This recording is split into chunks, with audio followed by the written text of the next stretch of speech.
जो किश्तवाड़ में हुआ वो ग्लेशियर लेक फटने से नहीं हुआ, वो बादल फटने से हुआ है। अब इसके लिए हमें एक टीम ऑफ एक्सपर्ट्स जो है मुकर्रर करके अब हमें देखना चाहिए कि कौन से ऐसे इलाके हैं जहां सबसे ज़्यादा खतरा है। इस बार जानी नुकसान बहुत हुआ क्योंकि ऊपर वाले का करना ये था कि वहाँ से यात्रा चल रही थी तो यहाँ से बादल फटा। तो ग्लेशियल लेक्स जो हैं उनके बर्स्ट, उनके जो फटने की जो खतरा, उनका जो खतरा रहता है उसको कम करने के लिए। लेकिन अभी तक जो खबरें हमें आ रही हैं, जो किश्तवाड़ में हुआ वो ग्लेशियर लेक फटने से नहीं हुआ, वो बादल फटने से हुआ है। अब इसके लिए हमें एक टीम ऑफ एक्सपर्ट्स जो है मुकर्रर करके अब हमें देखना चाहिए कि कौन से ऐसे इलाके हैं जहां सबसे ज़्यादा खतरा है। अब कुछ महीने पहले यही चीज़ रामबन में देखने को मिली। उस वक्त माली नुकसान बहुत हुआ, जानी नुकसान कम। इस बार जानी नुकसान बहुत हुआ क्योंकि ऊपर वाले का करना ये था कि वहाँ से यात्रा चल रही थी तो यहाँ से बादल फटा। लेकिन इस तरह के हालात दोबारा ना बने, या अगर बन भी जाते हैं तो नुकसान कम हो, उसके लिए हुकूमत के तरफ से क्या क्या कदम उठाए जा सकते हैं, इसके लिए अब हमें कुछ एक्सपर्ट्स मुकर्रर करके उनकी एक रिपोर्ट उनसे मांगनी होगी। वो तो तालीम से लेके था। हम चाहते हैं कि हम अपने बच्चियों को बेहतर से बेहतर तालीम फराहम करें। हम जानते हैं कि तालीम में कुछ खामियां हैं, कुछ कमज़ोरियां हैं, चाहे वो इंफ्रास्ट्रक्चर को लेके हो, चाहे दूर दराज इलाकों में टीचरों की कमी है, और जो नया इंफ्रास्ट्रक्चर आया है उस नए इंफ्रास्ट्रक्चर को किस तरह इस्तेमाल किया जा सकता है। जो बजट में हमने कुछ ऐलान किए थे मॉडर्न क्लासरूम्स के और K-12 स्कूल्स के, उसके बारे में।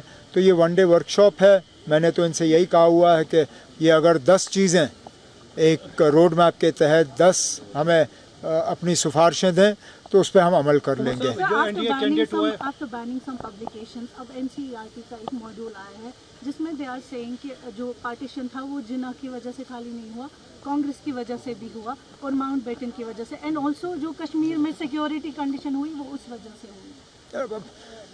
हिस्ट्री के साथ छेड़छाड़ करना, और ख़ासकर जब सियासी लोग ये करते हैं तो गलत है, क्योंकि अब कल को हुकूमत बदलनी है। आज नहीं तो कल, कल नहीं तो परसों। कोई हुकूमत हमेशा के लिए नहीं होती। अब मान के चलिए कल को बीजेपी की हुकूमत नहीं होगी, कोई और हुकूमत होगी, वो RSS के ख़िलाफ़ चैप्टर लिखना शुरू करेंगे। फिर क्या करोगे? फिर हुकूमत बदलेगी, वो चैप्टर निकलेगा, दूसरा चैप्टर आ जाएगा।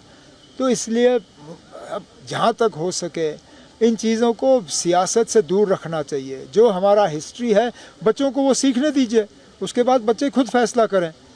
जो सही है वो सही है, जो गलत है वो गलत है। अब हमारा बेड़ा गर्क अंग्रेज़ों ने किया नहीं किया वो तो सच्चाई है।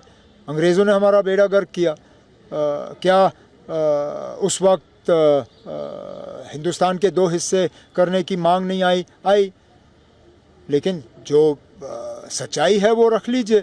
लेकिन इसमें अब आप सियासत भी लाएंगे, वो गलत है। उमर साहब, जो प्रेसिडेंट को लेकर हम देख रहे हैं तनकीद हो रही है अपोजिशन की जानिब से। अब आपके सवाल में ही आपका जवाब है।